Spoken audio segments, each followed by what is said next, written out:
Ka njerëz që I vejnë në diskutim disa lajme ose disa njohuri të cilat I ka sjell profeti alayhis salam. Lajme ose njohuri të cilat përmenden ose në Kur'an ose në hadithet e profetit alayhis salam. A e përmbushin besimin këta njerëz, pra që vend diskutim lajme, hadithet profetit alayhis salam ose njohuri pra që na ka treguar për to profeti alayhis salam? Pjesë dëshmisë që Muhamedi është dërguar Allahut është edhe pranimi I lajmeve dhe njohurive që ka sjell profeti Muhammed sallallahu alaihi wasallam nga Zoti I gjithësisë.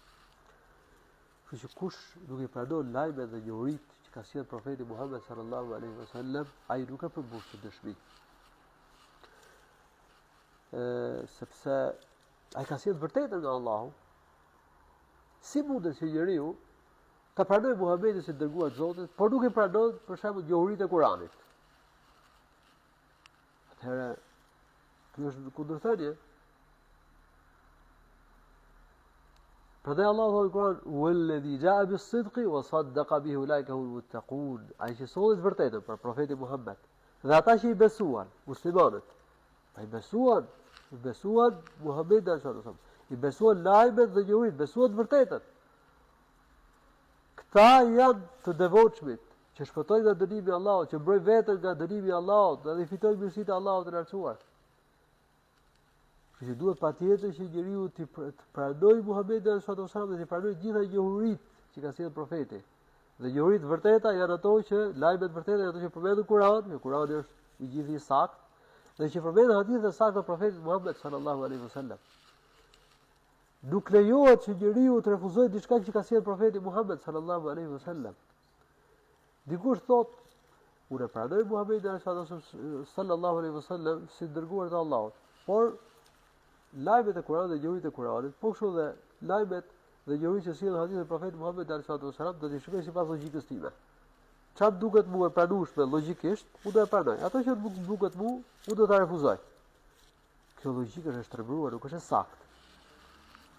Njëri I tillë, gjatë, po themi domethënë, po t'jap një shembull për ta kuptuar, me dy njerëz. Njëri prej tyre I smur. Shkon tek njëri dhe ja qan hallën e vet, jam I smur. Dhe ky tjetri I thotë që unë do të tregoj një mjek. Shumë I aftë, shumë I Zotit. Shko tek ai, tregoja smundjen që ke, edhe ai do të tregoj se çfarë do të bash. Edhe me fjalët e këtij personit, shkon tek mjeku. I tregon smundjen, dhe mjeku I jep edhe kurën. E merr kurën, edhe kalon ke personi, ke ky udhërëfysi.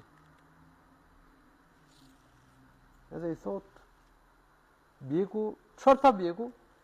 Më tha, ti ke këtë smundje, edhe trajtimi, kura është kjo. Ky I thot, shiko, ja, unë nuk mendoj ta dëgjosh mjekun. Mos I bëj gjithë ato që thot mjeku. Ky njeri I smur, fjalë kujt do të dëgjoj? Do të dëgjoj fjalën e mjekut apo këtij udhërëfyesi?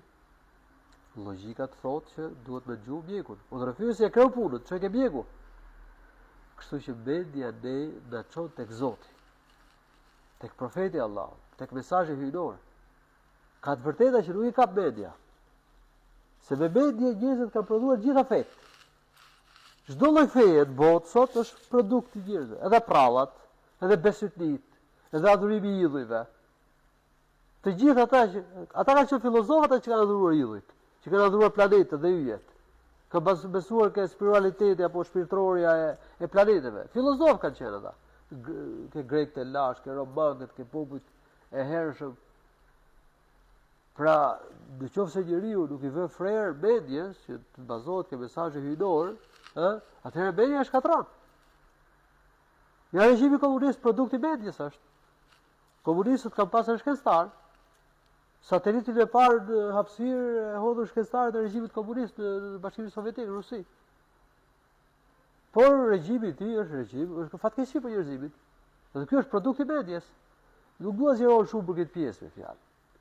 Por të vërteta që ka përmendur Allahu në Kur'an, të vërteta hyjnore, vërteta që ka sjellë profeti, nuk ka sjellë nga vetvete, ka sjellë nga Allahu I lartësuar. Kështu që në qoftë se njeriu vren që diçka nuk ja kap media, ta di që problemin e ka ke logjika e tij. Nuk i ka pa gjëra siç duhet. Prandaj çfarë vjen Kur'an, çfarë vjen? Në hadithin e profetit gjithçka duhet pranuar, nuk lejohet me refuzuar diçka të tillë. Media në raport me mesazhin hyjnor është si drita me syrin. Nëse njeriu ka sy të brehtë, mirë po është në errësirë të plot, a mund të shikojë gjë? Nuk shikon dot gjë. I duhet çfarë dritë? Dritë feneri, rrezet e diellit, në mënyrë që të shohë. Nuk vepron syri, nuk shikon, pa dritë. Edhe media, sado që njeriu të jetë i mençur, në qoftë se nuk ka dritën hyjnore Kur'anit, mesazhin hyjnor, ai nuk e arrin dot vërtetën. Dhe prandaj konstatojmë, ka njerëz, ka shkencëtar, ka filozof, ka njerëz mençur në botë, ka pas edhe filozofë të shkuarë, ka edhe kohën tonë, po janë larg vërtetës, janë larg udhëzimit. Nuk do arrin xhenet, do shkojë në xhenet, pse shejtrojnë mendjen. Duhet që njeriu ta pranojë se syri nuk e kap gjithçka syri i njeriu. Nuk e sheh gjithçka, dhe ta pranon gjithë. Edhe veshi nuk gjon gjithçka, edhe pranon gjithë. Edhe aftësitë fizike që kemi, fuqia, nuk arrin me bëj gjithçka. Po media kap gjithçka? Shkencëtari, filozofi, që ose kush do qoftë, nuk pranon mesazhin hyjnor, çfarë thot? Apo thot mesazhi hyjnor duhet të illushtrohet medias time? Çfarë duhet të pranoj, çfarë duhet të pranoj? Thot që media kap gjithçka. Po aftësitë e njeriut janë të kufizuara, se mund të kap media gjithçka. Ne e pranojmë që aftësitë e njeriut janë të kufizuara, atëherë si ka mundësi që media nuk është e kufizuar? Ai që di gjithçka vetëm Allahu. Prandaj njeriu që pranon realitetin e tij që është rob i Zotit, kur është pjesa e mesazhit hyjnor, tu dorëzohet. Dorëzohet për Allah. Dhe Islami do thotë dorëzim ndaj Allahut subhanahu wa ta'ala.